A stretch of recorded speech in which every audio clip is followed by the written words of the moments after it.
Hello बच्चों, जैसे आप सभी जानते हैं कि मेरा नाम युवराज कुमार है और आप सभी देख रहे हैं युवराज स्टडी 07। बच्चों, आज जो है मैं आप सभी को जो है क्यूब के बारे में पढ़ाऊंगा। इससे पहले जो था मैंने आप सभी को स्क्वायर के बारे में बता दिया था, और जो होता था a प्लस बी के जो होल स्क्वायर होते थे, a माइनस बी का जो होल स्क्वायर होता था, इसके बारे में बता दिया था।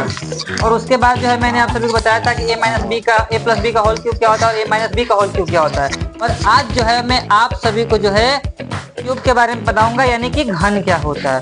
तो देखो, क्यूब जो होता है, अब जैसे हम लोग सभी को पता है, एक होता है क्यूब, एक होता है क्यूब रूट। तो एक होता है क्यूब और एक होता है क्या, क्यूब रूट।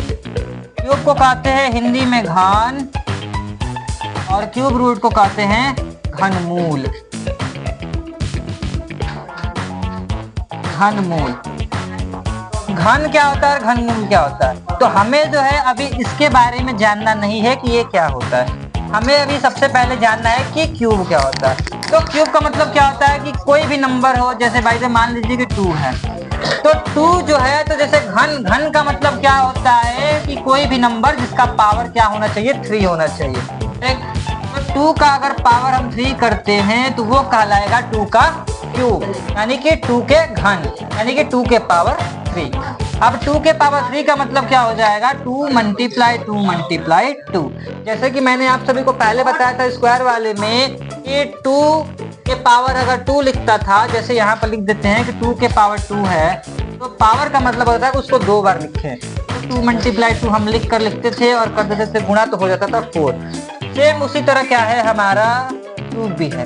अब यहाँ पर कर दिया है 2 के पावर 3, यानी कि हो जाएगा 2 को हमें कितने टर्म रखना है, 3 टर्म रखना है। तो 2 multiply 2 multiply 2 is equal to ही आ जाएगा 8।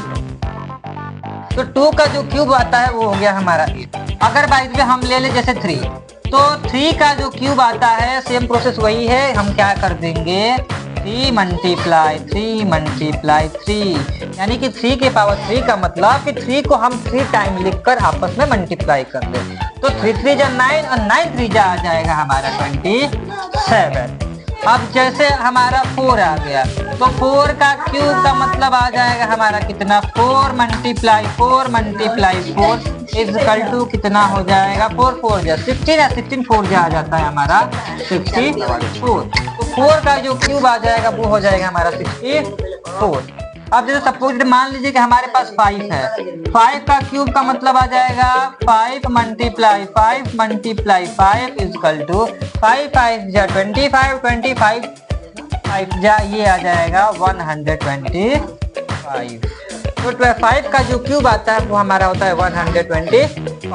अब जैसे बाई द वे मान लीजिए कि हमारे पास कोई और नंबर आ जाए, जैसे 6 आ जाए, तो 6 का क्यूब का मतलब क्या हो जाएगा, 6 के पावर 3 का मतलब आ जाएगा, 6 को हमें 3 टर्म लिखना है, उनको आपस में गुणा कर देना है। तो 6 6 जा होता है कितना, 36, उसमें 6 से मल्टीप्लाई कर देंगे तो ये आ जाएगा 216, ये आ जाएगा हमारा 216।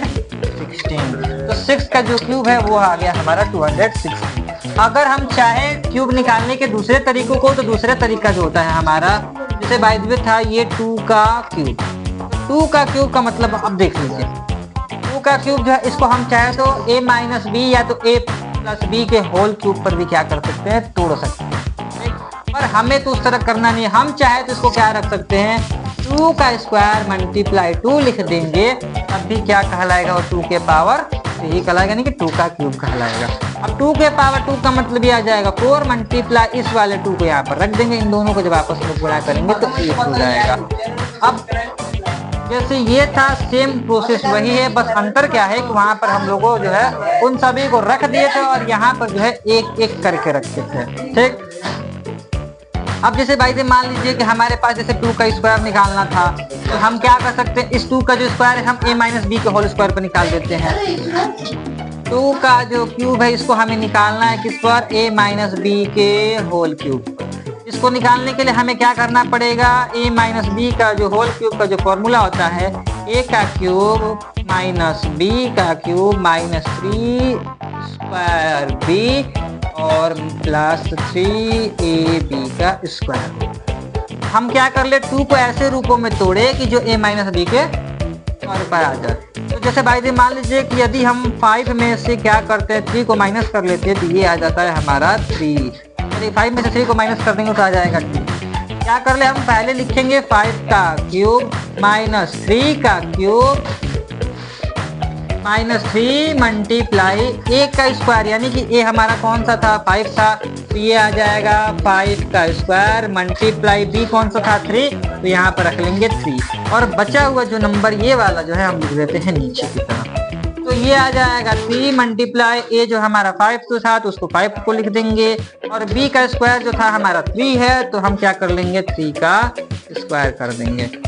5 का क्यूब का मतलब आता है क्या हमारा 125 माइनस 3 का क्यूब का मतलब आता है 27 माइनस 5 का स्क्वायर यानी कि 25 में हम क्या कर देते हैं 3 से मल्टीप्लाई कर देंगे, क्या आ जाएगा हमारा देखते हैं 25 मल्टीप्लाई 3 इक्वल टू 3 5 या 15 का 5 हो जाता है, बचा कितना 1 3 2 6 6 और 1 7, ये हो जाएगा 75, जो कि आप सभी को पता था कि हम सीधा अगर 25 का टेबल पढ़ देते तब भी क्या आता 75 आता, लेकिन कुछ बच्चे ऐसे होते हैं जिनको टेबल नहीं याद होता है, जिसके लिए मैंने जो है इनको गुणा कर दिया।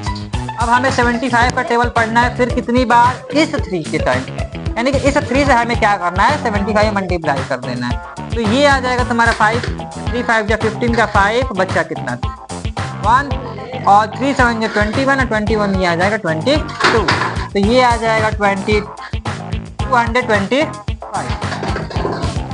अब क्या कर लेंगे प्लस वाला जो है ये आ जाएगा प्लस 3 का स्क्वायर करेंगे 9 और 9 में 3 से मल्टीप्लाई कर देंगे तो हो जाता है, इस उसका स्क्वायर करे तो 9 हो गया और 9 में जब इस वाले 3 से मल्टीप्लाई कर देंगे तो 27 और 27 में 5 से मल्टीप्लाई कर देंगे तो कितना आ जाएगा 5 7 जा 35 का 5, बचा कितना 3 और 5 2 जा हो जाएगा 10 और 10 और 3 कितना हो जाएगा 30, ये आ जाएगा 135। एक बार हम और देख लेते हैं, 3 का स्क्वायर का मतलब हो जाएगा 9 9 में 3 से मल्टीप्लाई कर देंगे 27 में हमें क्या करना है 5 से मल्टीप्लाई करना था, तो 5 7 जा 35 का 5, बच्चा कितना 3 और 5 2 जा 10 10 और 3, ये आ जाए हमारा 30। ये आ गए हमारे नंबर। जो प्लस वाले हैं उनको एक साथ रख लेंगे, क्या आ जाएगा 5, ये आ जाएगा 125 प्लस ये आ जाएगा 135 माइनस 27 माइनस 225। अब हम क्या कर लेते हैं 125 135 को जोड़े तो 5 5 हो जाएगा 10 2 और 3 हो जाएगा 5 और ये कैरी 1 6 और 1 और 1 हो जाएगा 2। अब हमें क्या करना है माइनस, ये आ जाएगा 27 माइनस 225, तो 5 में 7 को जोड़ेंगे तो ये आ जाएगा हमारा कितना 12 का 2, बचा कितना 1 2 और 2 कितना हो जाएगा हमारा 4 और 4 में हासिल कैरी जो 1 बचा था वो आ जाएगा हमारा 5 और ये आ जाएगा 2, माइनस माइनस जो होता है जुड़ जाता है पर साइन जो होता है माइनस का रखते हैं, ये आ जाएगा 260 में से जब हम 252 को घटा देंगे तो आएगा 8, जो कि हमारा क्या हो जाएगा आंसर हो जाएगा। जिस तरह हम इसको निकाले थे उसी तरह हमने इसको भी निकाला तो क्या आ गया सेम आंसर जो है वही आ गया। ये था क्यूब। उम्मीद करता हूँ कि आप सभी को जो है क्यूब समझ में आ गया होगा।